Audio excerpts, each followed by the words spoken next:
నమస్తే welcome to day 2 part 2 blog అబ్బా గాలి కొట్టించుకునే మా ఊరికైతే బయలుదేరినాను. ఇదే తెలుగంగ కాలువ. ఇక్కడ దూకినాడు మా ఊర్లో తేల్తాము కానీ నాకు ఈత కొట్టడం రాదే. ఊరే అడగడమే మర్చిపోయినరా. మన ఆంధ్రప్రదేశ్ లో అతిపెద్ద హనుమంతుడి విగ్రహం ఎక్కడ ఉందో మీకు తెలుసు కామెంట్ సెక్షన్ లో చెప్పండిలే. ఊరే చూసినారా నేచర్ ఎంత అద్భుతంగా ఉన్నదా. కొండలు చూడప్ప ఒకటి పైకి కిందకి అద్భుతంగా ఉండలే. ఏం తోటను చూస్తున్నారప్పా, ఇది డ్రాగన్ ఫ్రూట్ తోటలే అబ్బా. ఆ తోటను చూసిన ఆనందంలా బండిని ఒకటే రేసి ఇచ్చినానబ్బా. దెబ్బకి బిఎన్ కంట్రీలో పడినా క్లారిటీ కూడా పోయింది ఫోన్ ది దెబ్బకి. బిఎన్ కంట్రీ కంటే బుచ్చినాయుడు కంట్రీ ఇది చెన్నై రూట్ లో ఉంటది. బిఎన్ కంట్రీ నుండి వరదేపాలెంకి దాదాపు 20 కిలోమీటర్లు ఉంటదప్ప. 20 కిలోమీటర్లో 100 స్పీడ్ తో వచ్చేసరికి మా అమ్మకి హార్ట్ అటాక్ వచ్చిండదప్ప. ఆ వరదేపాలెం దాటుకున్న తర్వాత రోడ్డే బాలేదప్ప. ఒక గుంట నా ఎత్తున్నదప్ప. అదే ఈ రోడ్లకి ఒక స్పెషాలిటీ ఉండదప్ప.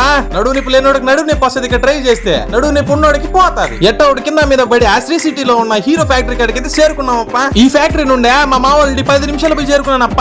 ఎట్టయితే ఏమప్ప ఇంటికైతే చేరుకున్నాను లేప్ప. డే 3 వీడియో కోసం సబ్స్క్రైబ్ బటన్ ఈడ్చుకోండి.